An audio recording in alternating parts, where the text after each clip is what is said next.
이번 주 출판계 브리핑입니다. 이주연 기자님 나와주셨는데요. 네, 안녕하세요. 교보문고 이주연입니다. 네, 여전히 목소리에 힘이 없으시네요. 제 군기가 아직도 안 든 것 같습니다. 요즘 봄인데 어떻게 좀 봄날을 만끽하고 계십니까? 제가 봄옷이 많이 없어가지고 네. 이제 패션에 대해서 고민이 많은데 항상 올 때마다 허나홍 평론가님이 네. 패션을 엄청 센스 있게 잘 맞아요. 차려입고 오시더라고요.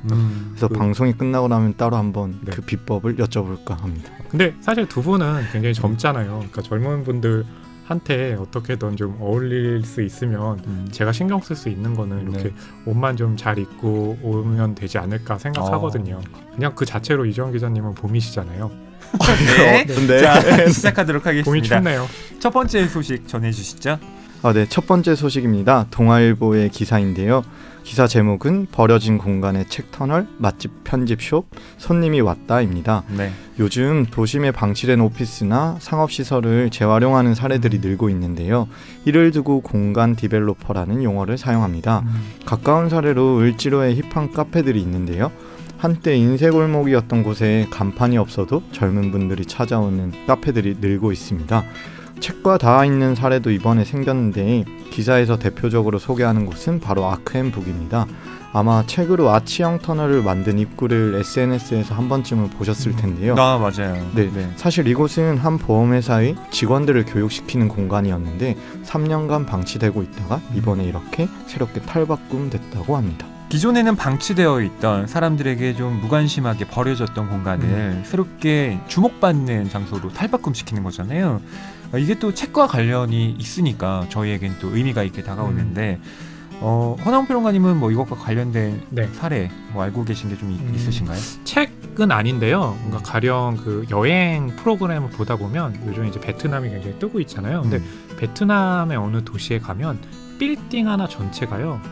다 카페라든지 그런 그 카페 시설들이 막 층마다 들어와 있어요. 근데 그게 원래 버려진 빌딩이었는데 어떻게든 살리기 위해서 좀 사람들의 관심을 끌기 위해서 각 층, 각 코마다 이렇게 카페라든지 뭐 서점이라든지 이런 게 들어오면서 굉장히 사랑을 많이 받고 관련한 또 사진들도 많이 올라오거든요. 그것도 굉장히 좀 좋은 아이디어라고 생각했습니다. 네. 그 비슷한 사례로 코엑스도 사실 발길이 많이 줄어들고 있었잖아요.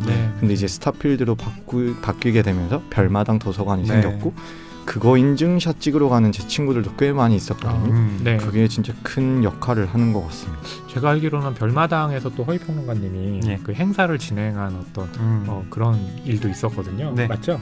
예, 맞습니다. 그 행사 시간에 맞춰서 오시는 분들도 있으셨지만 이렇게 지나다니다가 뭐 하지? 라고 하면서 발걸음을 멈추시고 잠깐 그 행사를 보는 분들도 상당히 많더라고요. 그게 저한테는 지나가는 흐름 속에 잠시 쉼표가 된 듯한 뭐 그런 느낌을 받게 하는 시간이었습니다. 허위평론가님은 거기서 쉬면서 돈도 벌고 그래서 위주였네요. 기다렸거든요.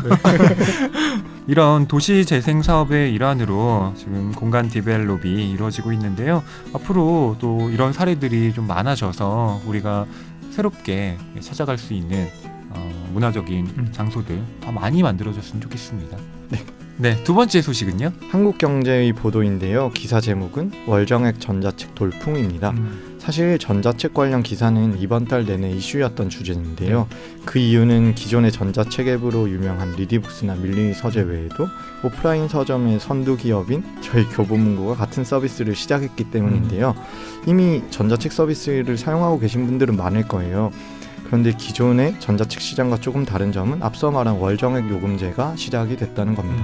많은 대중들이 여기에 반응을 하고 있는데 랭키닷컴의 조사에 따르면 안드로이드 스마트폰을 사용하는 유저들이 일평균 유튜브에 머무는 시간이 1시간 26분인데 리디북스에 무려 1시간 12분을 쓴다고 하거든요. 이는 24분 57초를 기록한 인스타그램을 앞지르는 수치이기도 합니다. 그래도 이제 저 같은 경우는 넷플릭스 통해 가지고 월 정액제를 내면서 정말 다양한 영상을 보고 있는데요.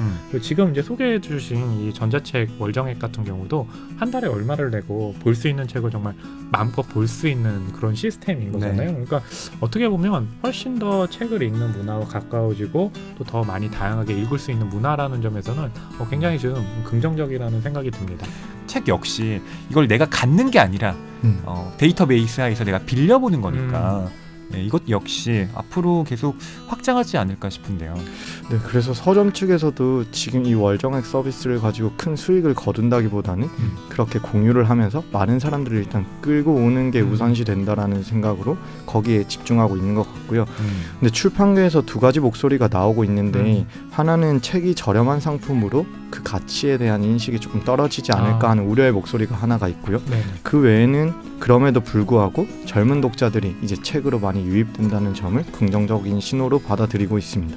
네. 근데 저는 그 처음에 음원 스트리밍 서비스 네. 도입될 때도 말들이 많았잖아요. 네. 근데 지금 약간 자리도 잘 잡아 있고 음악 듣는 인구가 더 많이 늘었다고 생각을 해서 이 전자책 월정액 서비스도 책 읽는 독자들이 늘어나는데 이바지할 것 같다고 생각하고 있습니다. 이주영 기자님께서 지금 동영상 전자책 앱 이용 시간이 어떻게 지금 비슷해지고 있는가 그 통계를 얘기해 주셨는데 이게 또 표본에 따라서 다른 결과가 나올 수도 있겠죠. 네, 그런 것 같습니다. 여기서도 그 조사 업체에서 안드로이드 스마트폰 유저만을 추출해서 조사를 한 거였고 실제로 이 전자책 어플을 사용하고 있는 사람의 기준으로 돌렸을 때니까 아예 이 앱 자체를 쓰고 있지 않은 유저들도 많을 것 같고요.